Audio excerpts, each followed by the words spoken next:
chini kwa kutengeneza barabara sio yake, ati barabara ina county government of factors on MCA. Hiyo barabara inatusaidia sisi ama inasaidia mbunge?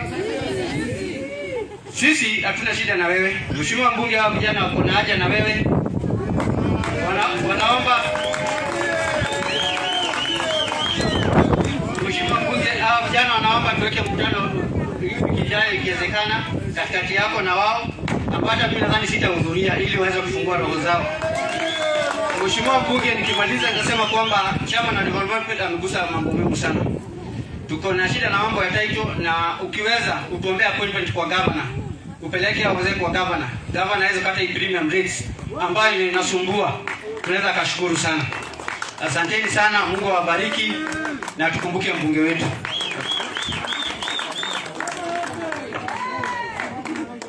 Okay, wananchi wa Bulbul, hamjambo. Hamjambo tena. Mimi naitwa Bidan Lebo Parmisa na mimi nimetoka Kariobangi, na kwanza nishukuru mbunge kwa sababu alinipatia kazi wakati tu aliingia kwa ofisi, lakini mnajua Bulbul ni kubwa ama sivyo?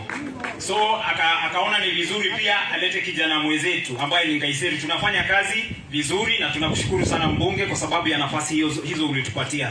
Niseme ya kwamba ni vizuri hata kama tukiwa vijana tusikubali kutumiwa na wanasiasa ambao, kama kwa mfano nikipeana tu, kuna kijana tunajua alitumiwa kwa vibaya, akaenda kukata kibao ambacho kilikuwa kimewekwa pale kwa kabro. Si kabro tulifurahia, zilitusaidia.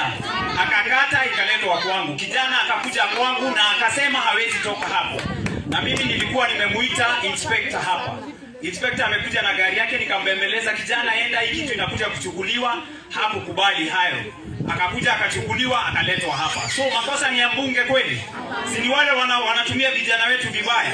Kwa hivyo tusikubali. Sisi tujue ya kwamba kama vile kijana wetu Kipa ametuambia ni KBB, ni 10 bila hapo hatutoki, na tutasikiza ground na tutaendelea kushika mheshimiwa wetu. Tutaendelea kuwa nyuma ya mheshimiwa wetu na kumsupport kwa vyovyote vile. Kwa hivyo tusikubali kuhadaiwa ama kudanganywa. Asanteni sana. Wapigie makofi mazuri. Nimalizie kwa kusema mimi ninatosha mboga ya kuweza kuongelea kuhusu mheshimiwa mbunge. Kwa hivyo hizo propaganda za itisifai kuongea, nitaongea as long as ninapumua. Number 2, nitasema tu kwa wale wanasiasa ambao tunatafuta viti, nikianza na MCAs wetu. Kama mtu haujui kitu, usiongee kitu chenye haujui. Ya 3, usiombe kura kwa kuharibia mwingine jina. Ndio? Sisi tunasema itakapofika 2027 tutaangalia ile kazi mtu amefanya nini? Amefanya.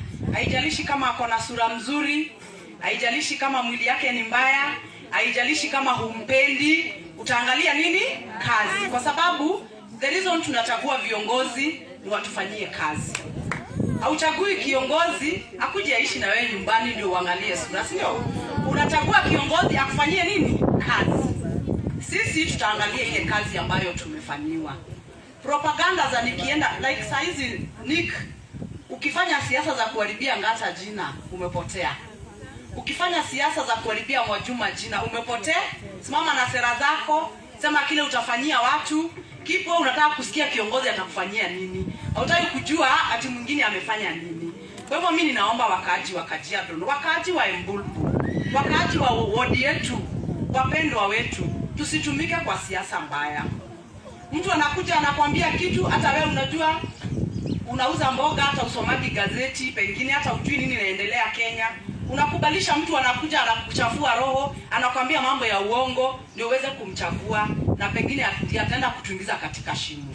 So mimi ningeomba, kwa sababu kazi tunaiona na inafanywa, na mbunge atakaposimama hapa, hajatuita hapa tuje tutomeke na jua, ametuita tukuje atuletee maendeleo. Kwa hivyo kama mtu anatuletea maendeleo, nini kingine unataka kusikia ambacho ni kibaya? Mtu wako na chuki zake, apeleke chuki zake mbali. Asanteni sana, Mwenyezi Mungu awabariki, na tutarudi tena Embulbu. Thank you. Asante, sio mzuri kabisa. Tunashukuru Mwenyezi Mungu.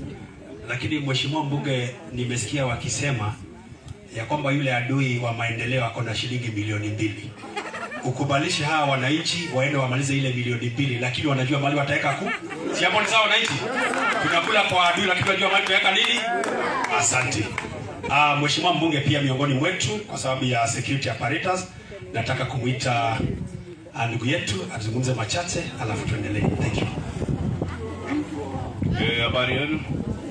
Kwa majina naitwa Mwaura. Mimi ndiye meja hapa. Mimi nimesimamia hapa kwa this time. So sitaongea mengi sana. Lakini mbona security tumejaribu kidogo, sio kama ile kitambo, si kweli?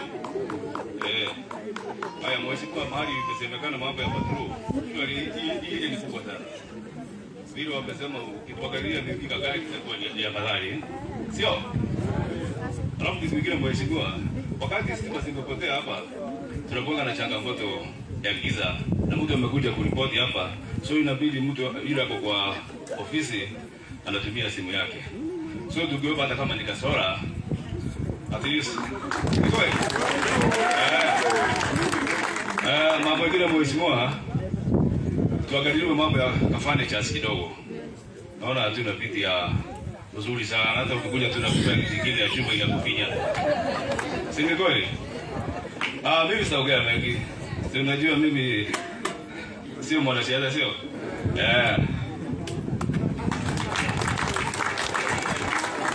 Lakini tunajua roho yake mahali iko. Asante sana. Thank you sana.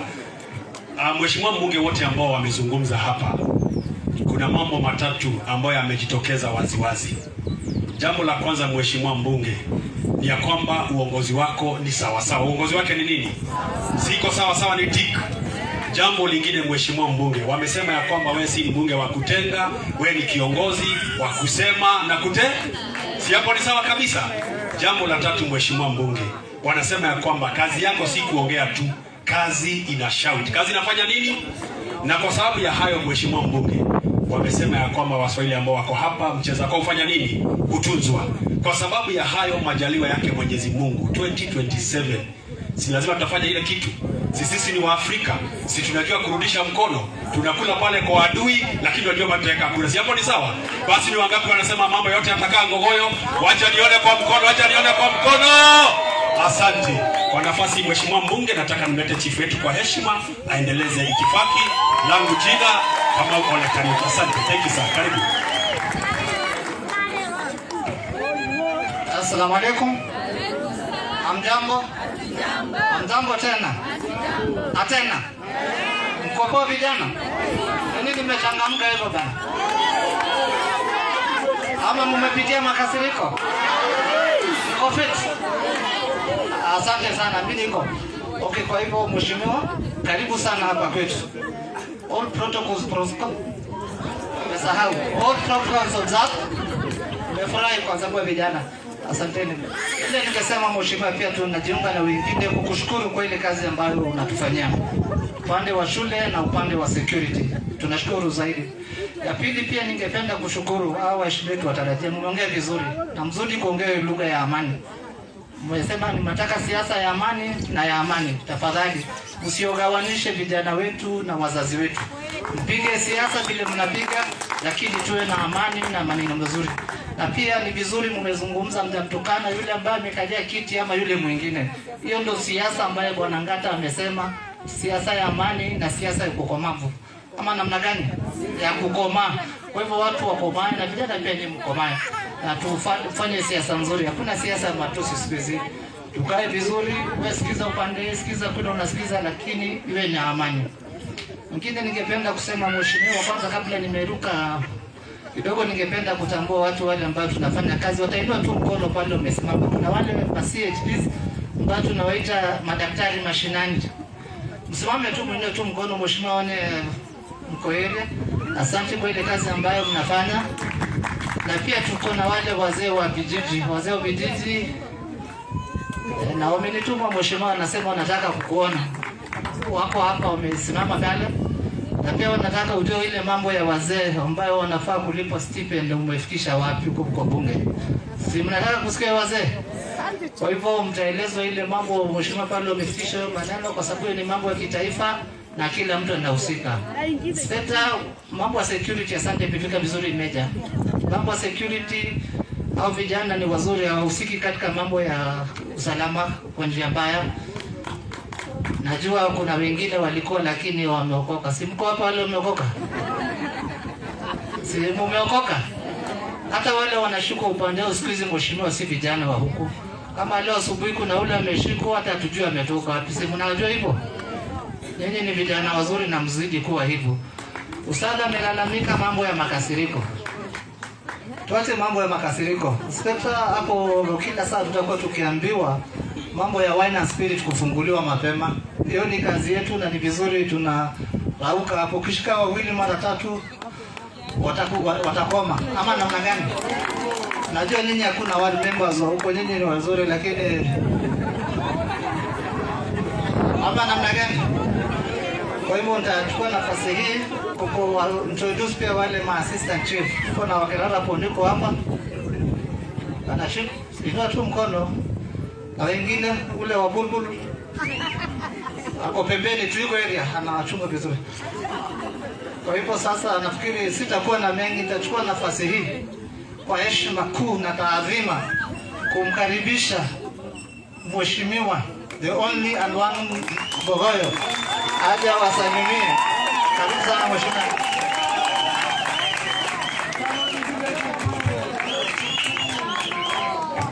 Asante, tuketi tu wala wako na nafasi. Asante sana Chief Dida Maura ambaye ni sergeant wa station hii. Wakaaji wa Bulbul, watu wa Kajiado, na hamjambo. Hamjambo. Si kama unaniona tu pungiane hivyo. Bwana asifiwe. Asalamu alaykum. Nitaenda kwa haraka kwa sababu nilieleza wengine wengi walikuja mapema kidogo, na kwa sababu kila kitu na wakati wake, si tumekuja kikazi. Kwa hivyo hata mimi nitakuwa na machache tutimize ile kazi ambayo imefanya tukuje leo. Chief pamoja na assistants wako, wazee wa mtaa, asanteni kwa kutuandalia mkutano. Nilikuwa nimeomba nikuje hapa kwa sababu kuna kazi tunataka tuanzie leo. Tukishikanisha kazi mara mbili pale kwa ICT Hub na hapa, kwa sababu kuna maombi niliombwa, na nimefurahia kwamba mko na ngojea hii ICT Hub, na poleni imechelewa. Ni serikali itatutumia ofisa ambaye anafaa kufanya hiyo kazi. Wanafaa watangaze mtu local na waandike. Agreement ni kwamba CDF ijenge, serikali kuu ambaye ni National Government State Department ya ICT iniletee mfanyika ambaye sasa ndiye atakuwa trainer wa wale watu ambao watakuwa hapa, na anafaa awe mtu local, mtu ambaye amesoma ICT na amefunzwa na serikali, alafu yeye ndiye atakuwa anafanya kazi ya kuchunga ICT hapa.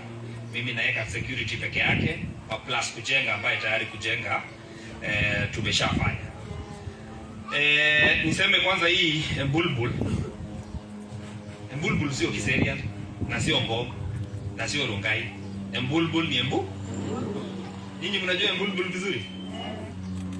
Kwa siasa ya Kajiado North, mahali kanashikanga vizuri. Hapa ndio watu 1997 walipoenda kwa debe, Saitoti alikuwa chama inaitwa KANU. Lakini wakasema councilor tutachagua mtu ya chama ya Safi. Haki ya Mungu, na wakamchagua na akaingia na akakuwa councilor. Mwaka wa 2007 Saitoti alikuwa na chama ya PNU, na mnajua alikuwa mtu mkubwa sana kwa serikali.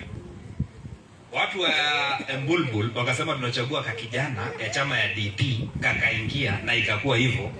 So watu wa Bulbul hapana watu ya mche, na wanaweza tofautisha ujinga na uwerevu. So mimi nataka nieleze mtu, kama unafikiri watu wa Bulbul hawaelewi, kama kuna mahali watu wanaelewa, ni mahali inaitwa Bulbul. Na hapa sio kubahatisha, maendeleo mingi imepatikana hapa. Unaona hii maji iko hapa. Mnajuanga vile ililetwa? Hata hii station, projects nyingi ni wananchi wenyewe ndio wameambia viongozi tengeneza hii. Ukweli ama uongo? Bulbul ni watu wanajua haki yao na kujitafutia. Mimi nataka niwaambie baadhi ya mahali mimi nilichaguliwa na kura mingi, 70% ni hii station ya Bulbul. Hapa iko zaidi ya kura 6,000. Ukiangalia vile kura ilipigwa, mimi nilishinda kila polling station, nilishinda kila stream, na nilikuwa nachaguliwa na 70%. Na mimi niko na shukrani nyingi. Na sifanyangi kazi hapa kwa kubahatisha. Nafanyanga kwa sababu mlienda kwa debe mkanichagua. Na hiyo wakati sio kama saa hii. Saa hii mimi ni kiongozi wenu, mnajua kama Ngogoyo amefanya kazi ama hajafanya. Si ni kweli? Unajua vile shule ilikuwa nikiingia na vile saa hii inakaa. Hiyo wakati si ni imani tu mlikuwa naye. Na kwanza wakina mama wa Bulbul walinishika mkono na vijana mahali pakubwa sana. Sababu kwa wengine walikuwa wanaweka fitina, wanasema hii kijana hata ni mdogo, huyu hataweza kazi. Si mkaeka imani mkasema Ngogoyo anawezana na kazi. Sasa nataka niwaeleze, mimi nikichaguliwa kuwa mbunge wa Kajiado North, hii shule ya Bulbul Primary madarasa ilikuwa imeanguka, kweli ama uongo? Ikafanyiwa renovation. Na Mheshimiwa Manje ndiye alifanya hiyo renovation. Lakini vile ilifanywa renovation, haingefanywa renovation mara ya pili. Tulikuwa na wazee hapa, kutoka the former chairman, mzee Nasibu, watu kadhaa. Nilipokuja kwa mkutano, kila mtu anaongea kuhusu shule. Mimi nikaamua hii shule ya Bulbul, mimi sitafanya renovation tena. Wacha tujenge madarasa mapya. Madarasa ambayo vile tumekaa na madarasa for 40 years inaweza enda another 40 years. Na tukasema tutajenga tu madarasa ya chini. Tujenge madarasa ya ghorofa 4 chini 4 juu. Karudi tukaongezea zingine za wizara. Ukienda leo mahali ilikuwa shule kitambo, si shule ni kama imehama imekuja mahali ghorofa imejengwa. Ni maendeleo sio maendeleo. Ni kazi sio kazi. Na wacheni niwaeleze, tumetengeneza shule kwa sababu kesho inatengenezwa kwa masomo. Hapo kwa shule ndio iko daktari. Hapo ndio iko engineer. Hapo kesho ndio future inatengenezwa. Na mimi niko na uhakika kama uko na mtoto Bulbul Primary, hata watoto wenyu wanaeleza shule imekaa vizuri. Na wacheni niwaeleze, mtu akiwa na baraka mambo mingi nzuri inafuata. Mimi nimefanya hiyo kazi yote. Nimepigana pia na tumeomba kijana wetu akaandikwa akakuwa PS Kemotho. Baadaye Kemotho wameongea na Wachina, wamekuja wametutengenezea huko chini. Sasa imebakisha kuweka kamera. Si ni kazi rahisi sana hiyo. Hiyo shule sitakuwa inakaa nzuri kuliko St. Hannah sama hata hii shule iko hapa inaitwa Sairare. Hata hawana madarasa ile sisi tuko naye. Ukweli ama uongo? Sasa mimi nataka niwaeleze, hakuna kitu kikubwa mimi naweza kuwafanyia kama sio kazi. Kazi ndio mimi ninaweza jiringia. Nimeweza kuwafanyia. Uliona siku nyingine tulikuja tukatengeneza barabara tukaweka kabro. Kuanzia pale Tosheka kukuja mpaka kwa hall, kwa uwanja na pia kwa hiyo ICT hub. Hiyo barabara mtu mmoja tu, na nishukuru Gadoni, aliniambia Ngogoyo for the first time mvua ilinyesha na kwetu hakukuingia ukweli ama uongo? Si mnajua wale watu walikuwa hiyo area. Hiyo maji yote yenye tumetoa inaenda kwa barabara ndio ilikuwa inaingiaga kwa maji. Ukweli ni kwamba hiyo barabara si yangu, ni ya county. Inafaa county ndio wangefanya nini? Lakini niwaulize nyinyi, mnahitaji maendeleo ama kujua nani analeta maendeleo? Si ni kazi tu ifanywe. Na ndio kwa maana mimi nilitengeneza hiyo barabara. Na pesa tunatumia ni pesa za serikali. Na nikipata pesa zingine bado nitaongezea barabara zingine area. Na barabara ya Kabru ni nzuri kwa sababu story ya maji imeisha, mambo ya matope pia imeisha. Wale wako na biashara hapo, si hata usiku unaona vile panakaa sawa. Watoto wana skate. Mpaka skating imeingia area. By the way, si ati watu wa Nairobi ndio wanajua skating, hata sisi sasa Katambe. So mimi nataka niseme tuko hapa kwa sababu ya kazi. Na kama mjumbe ambaye mlichagua, mimi ninaendelea na kazi. Na niwaambie, mimi nimekuwa mwanasiasa kwa muda. MCA nimekuwa miaka 10. Mimi mara yangu ya kwanza kusimama nilisimama 2007, nilikuwa na miaka 19 hiyo wakati. Sasa mimi sio mtu wa kutishwa na kutini na mambo ambayo mimi siyaelewi. Kwanza ijulikane, mimi siwezi kuja kutaja jina ya mtu hapa kwa mkutano. Mimi naongeaga mambo ya maendeleo na mambo ya Ngogoyo. Full stop. Na ukitaka kujua mtu sio kiongozi ni kubahatisha na bahatisha. Ukikuja kwa mkutano, kitu ya kwanza, huyo anawekanga mapicha. Huyo anafanyanga. Si ukuje upeane sera yako useme Ngogoya ametengeneza mita 200, mimi nikiingia nitatengeneza mita 100. Ngogoya ametengeneza ghorofa moja, mimi nitawatengenezea ghorofa 4. Hiyo si ndio sasa sera ya kushindana? Kisikia mtu anakuja kutajataja mwingine, unajua huyo kuna kitu ako na upungufu. And look at even now all our MPs. Mlikuwa mnasikia Manji akiongea kuhusu mtu mwingine? Saitoti mlikuwa mnaonanga akikuja kujibu wale wanampiga. So mimi pia kwangu kama kiongozi, mimi siasa ya kurudishiana na watu, hiyo mimi sitaweza. Mtu mimi napambana na yeye ni Kasongo. Sasa huyo mtu ya wanta mimi ndio hapo ndio mimi niko. Ama namna gani? Si hapo iko sawa? Huyo sasa ndiye akichelewesha chochote, huyo mimi naenda head on na yeye. Nataka pia niwaambie, nataka hii shule yetu ya Bulbul Secondary School tushikane kama wazazi, tuisaidie. Wengine wengi bado mnapeleka watoto Ololua. Najua Ololua ni shule nzuri, lakini hakuna shule inakuaga nzuri, ni watu wanaamua tujenge shule ikuwe shule nzuri. Ololua was the first day secondary school ambayo tulipata Kajiado North. Hata kule kwetu Kiseria na watu wengi walikuwa wanatokaga huko wanakuja Ololua. Bulbul ikatengenezewa secondary school. Bado ukiangalia hata absorption, wale wameingia grade 10, watu wengi wenyu mmeprefer kupeleka watoto Ololua. Na sio vibaya. Lakini tusipotengeneza hii Bulbul, itatengenezwa na nani? Iko na walimu wa serikali. Nimekuta haina lab for the last 10 years tangu itengenezwe, na nilipo requestiwa nimeweka pesa. Tutakuwa hiyo lab nafikiri ndani ya wiki 3 itakuja tuifungue. Na ni lab ambayo itafunguliwa kwa masomo ya chemistry, kwa masomo ya physics, na haikuwepo. Yaani watu walikuwa wanafanya mtihani lakini hawajasoma mambo ya chemistry. Sasa si tumepata solution. Ya pili, mnajua hizi shule zenu zilikuwa na shida ya maji. Si maji tulitoboa na maji inatumika saa hii. Na ni maji ya sola. Ile kitu mimi nitawaomba, hakuna shule inajengwa na watu wa nje. Peeni support primary, peeni support secondary.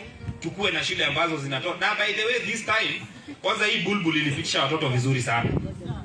A lot of our children wameenda shule zile zinaitwa C1, wameenda zingine zinaitwa C2, na watoto wengi wamepita kupitia Bulbul Primary School. Sio ni kazi nzuri? Sasa hata hii secondary nataka tuwe na story kama hiyo ya kusema kuna watoto wetu wamepita. Kanisa ya Catholic wanatupatia support, kanisa ya ACK. Sasa sisi wenyewe na msikiti yetu kwanza zaidi, hakukosi mwakilishi kutoka kwa msikiti kwenye zizi board za mashule zetu. And why is it important tufanye hivyo? Ili kama kuna mawaidha mko naye tupatieni tuweze kutengeneza shule. Leo ndio uende ukue askari, uchukuliwe Kenya Police, uchukuliwe jeshi, wanasema mpaka wewe umefika form 4. Si mpaka tuhakikishe watoto wa Bulbul wanafika hapo. Ili uwe driver wa serikali wanakuambia sawa kuwa na license lakini leta karatasi ya form 4. So lazima tutie bidii at least watoto wetu. Na ndio kwa maana mimi ninahakikisha ninafanya ile inawezekana kwa uwezo yangu ili watoto wetu wa hapa wapate nafasi sawa. Ya pili, nimesikia watu ambaye wako na mafikira ambaye si ya kwenda mbali wakisema Ngogoya hajafanya hii area masomo free kama Dindi Nyoro. Nataka kwanza niwaeleze Dindi Nyoro ako na watoto 1500 kwa secondary school. Ngogoya ako na watoto 16000 kwa secondary school. Kajiado North yote kwa Kenya mzima, I have the highest population of children both in primary and secondary school. Hapa kupitia wizara ya ministry tulipewa darasa 6 za junior secondary school. Ukienda shule zile ziko Murang'a walikuwa wanatoa darasa moja. Kumaanisha sisi tuko na population kubwa kuliko mahali ingine yoyote. Ukienda shule kama Arap Moi nilipewa madarasa 10. Yaani ikifika grade 9 wale ambao walikuwa kwa hiyo mwaka walikuwa watoto 610 kwa darasa moja. Streams zinagawanishwa zinakuwa streams 10. Hao ni watoto wengi ama sio wengi? Ya pili, natumia hii mfano tu kama example. Kuna mtu anaitwa Ghetto. Si mnajua Ghetto ni mtu hapa? Mnajua Ghetto ama hamjui Ghetto? Ghetto mtoto wake anasomea shule gani? Ako secondary, si ndio? Anasomea shule gani? Ako wapi na nilikuwa nimemuona? Mtoto wako anasomea shule gani? Mtoto wake alipita akaitwa shule inaitwa Dagoretti High School. Sasa nataka niwaulize, kuna watu wanasema tufanye education ikuwe free kwa day school, si ndio? Tukifanya iwe free kwa day school na wale watoto wenyu wanasomanga boarding, Nani atakuwa akiwalipia school fees kama sio basari ya Kajiado North? Watalipiwa na nani? Kuna watoto wachache wetu pia wameenda Alliance, ukweli ama uongo? Kuna wale mumepeleka watoto Murang'a shule ya boarding. Niko na wasichana waliitwa Kahuhia Girls. Si bado ni wetu wa Kajiado North? We will not discriminate against boarding and day schools. Tuta support wote pamoja. Kila mtu ashike kitu kidogo. Haiwezekani tuambie tu support watoto wa day school peke yake. Ni sawa, day school ni nzuri kusupport, iko na watoto wetu wengi. Lakini hata wale wameenda shule za boarding, kuna wengine hata wameitwa Kericho Boys, it's a national school. Si ni mtoto wetu bado? Anafaa nyime basari ya Kajiado North. Na hata kwanza tuta encourage wengi waende boarding, wengine pia waende day school.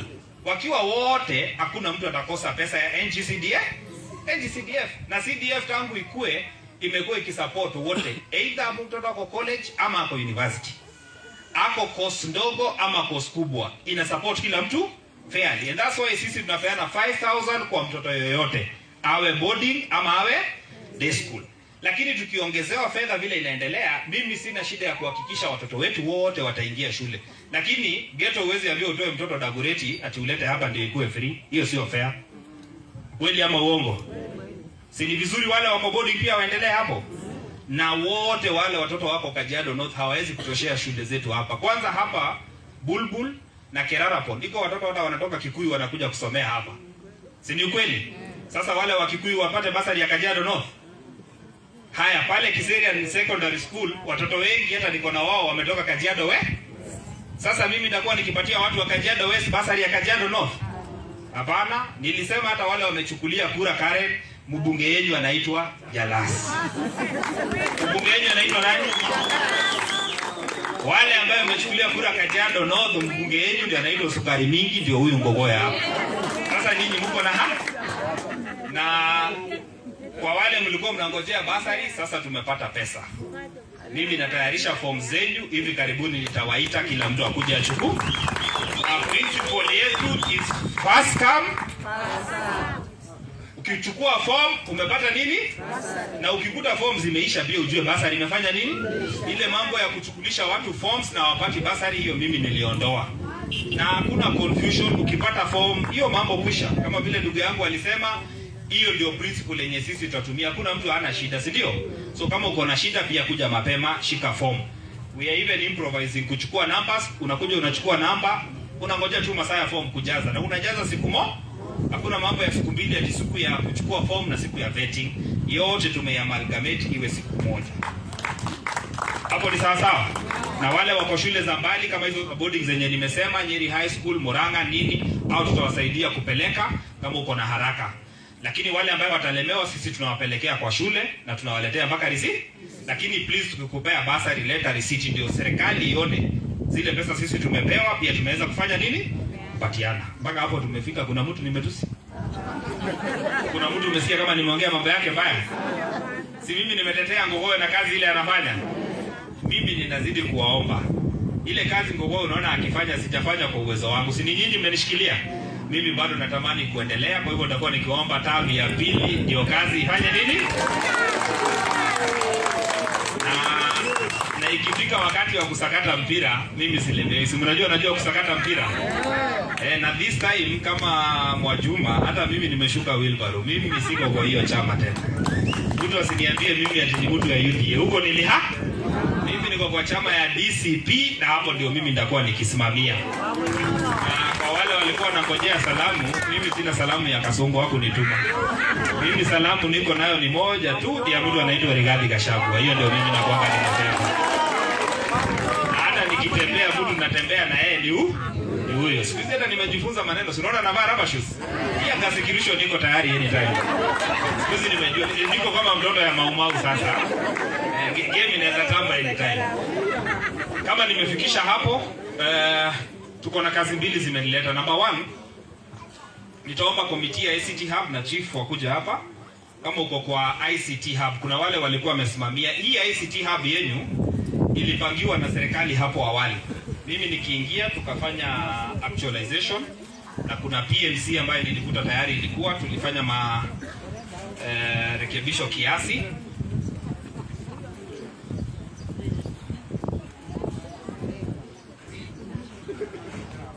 ICT Hub kulikuwa na huyu anakuwa kwa ofisi yako.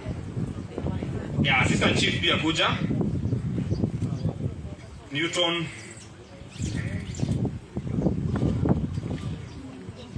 Yes. Karibu. Hii ICT Hub ni project ya muhimu sana na mtakuja kuona umuhimu yake muda sio mrefu, sababu kabla mwaka uishe tutakuwa tumeianzisha. Kompyuta zake tayari ziko kwa ofisi, ni mfanyikazi ndio tunangojea. Hii ICT Hub ya Mbulbul tulitengeneza tukaweka ukuta, yenyewe imejengwa, tumejenga pia choo, na tulisema wale vijana wanacheza mpira tutakuwa tukiwaruhusu kutumia hizo ablution blocks ile mnacheza ball. Lakini naye mtusaidie, siku mnatumia pia mnafanya nini? Usafi. Si hapo ni sawa? Upande moja haiko imewekwa ukuta. Tunataka ICT Hub ijikalishe kwa sababu ya security, na lazima tuwe na mtu ambaye atakuwa hapo mchana na usiku, ili tusiweke kompyuta alafu usikie kompyuta tena baadaye haziko kwa ofisi, na hatuwezi taka tupate shida yote. Ili tukamilishe hiyo kazi, baadaye maji ilikuja ikaekwa, na maji ni yenyu, shamba ni yenyu, pia ICT Hub ni hapo chini. Tumeanza kukua na mess kidogo, unakuta saa nyingine panakuwa na maji matope nini. Tunataka tukue na usafi nzuri, so nataka kwa hiyo ICT Hub tumalizie ukuta ile imebaki, na tutaweka mlango ya vijana kutumia saa ile wanatumia washroom. Tutawapatia funguo, tutakuwa tuna manage na nyinyi vizuri ili tusaidiane, especially Kasoro Bahari pale, hiyo team zenye zinatumia hapo.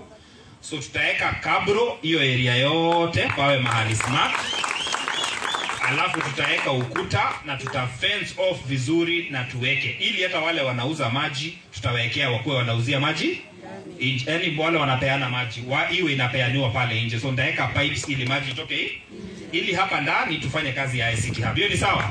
Hata mikutano ya community itakuwa inafanywa wapi? Pale.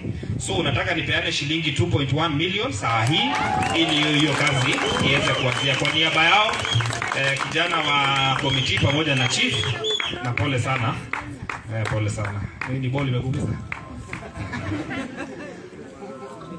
ICT Hub ni sawa? Hiyo tumemaliza. In charge hapa ambaye ni Mwaura, naomba ukaribie. Yes. Hii police post ni community ndio walitaka iwe hapa. Hiyo ni sawa? Na hii police post, unaona zile nyumba ziko pale? Zilijengwa na nani? Na Manje kupitia NGCDF. Hizi ni nani alijenga? Ni watu wenyewe. Lakini sababu mmechaguana vizuri, sasa si hapo pengine pamebaki ni mimi na wasukumia.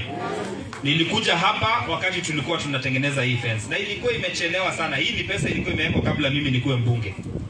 Hiyo pesa ilikuwa imekataa kutumika juu kulikuwa kunatakikana kuweka ukuta ya mawe. Nikaomba police station waruhusu tuweke gate na tutengeneze vizuri, vile ambavyo tukiweka ukuta tutaendelea tu kuendelea.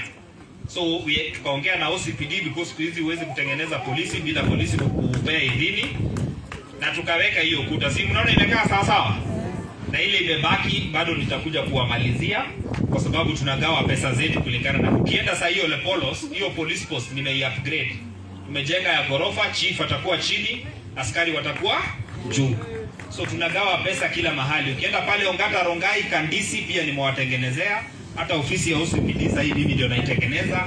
Ukienda Ngong tumefence. Umeona police station ya Ngong vile imekaa? Sisi ndio bado tuliitengeneza. Sasa ili hii kazi iweze kufanyika hapa kwa police post, nataka tupanue hii ofisi ili hapa baadaye itakuja kuwa na OCS. Atakuwa na ofisi mahali ya kureport. Itakuwa mzuri, tutengeneze hapa chini ni kama haikujengwa sawa, tuweke tiles ikuwe sawa. Na hata ukishikwa kama wewe, unajua kama mimi naweza shikwa, utapata tu mahali pazuri. So, unajua siku hizi ukipambana na Kasongo mpaka uwe tayari kwa chochote. So tuta-extend, na hiyo ilikuwa request ya huyu chief wetu pamoja na PMC, they are the ones who requested. So tutaipanua kidogo iwe mahali ambapo ni pazuri. Hizi units zilikuwa complement. So the first stage we will make the police post to be a bit bigger, ikae kama police station ya kisasa. Hata ukikuja kuchukua OB ama kama umepoteza ID unasaviwa kwa ofisi ambayo ni decent. So hiyo kazi yote tumeifactor in, na nimeleta shilingi milioni 2 ya kuanzisha hiyo kazi ambayo kwamba dami, we have the original check, lakini kama dami itawapatia kwa niaba ya NGCDF. Tuwapigie makofi. Hizo check zote nimepeana. Baada ya miezi 2 tunakuja kufungua hiyo sio ni sawa? Unajua saa hii hakuna kitu ya kuficha, tunapeana mchana na pia tunakuja kufungua kazi mchana. Wale ambao watafanya hiyo kazi, hakuna fundi atatoka nje. Kila kitu itakuwa ni watu wa area. Foreman tu ndiye anaweza leta wake. Kama kuna kazi yoyote ya mkono ama nini, itafanywa na mtu wa area, either wakina mama ama pia vijana. Asante sana. Kazi sasa ianze. Thank you.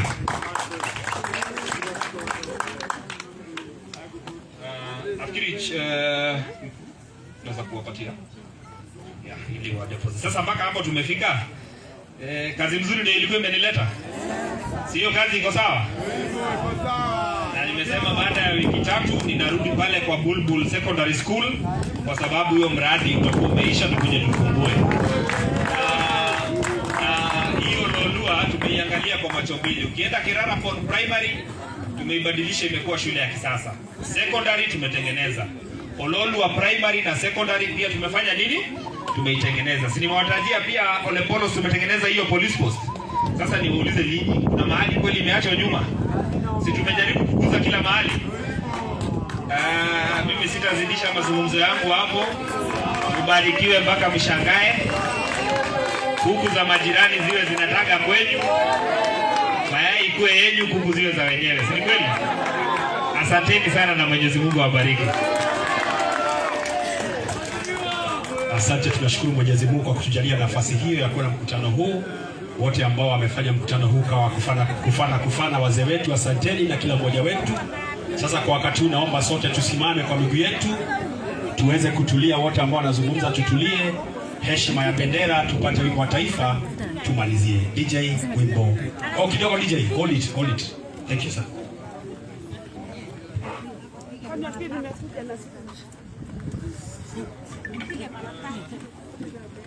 Kila wakati mtu anakujanga hapa ni February, si ni kweli?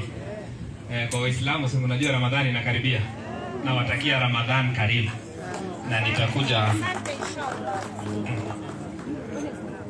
Okay. So nawatakia Ramadhan njema. Tukimaliza hapa sitaki confusion. Unajua mimi napanga kazi vizuri.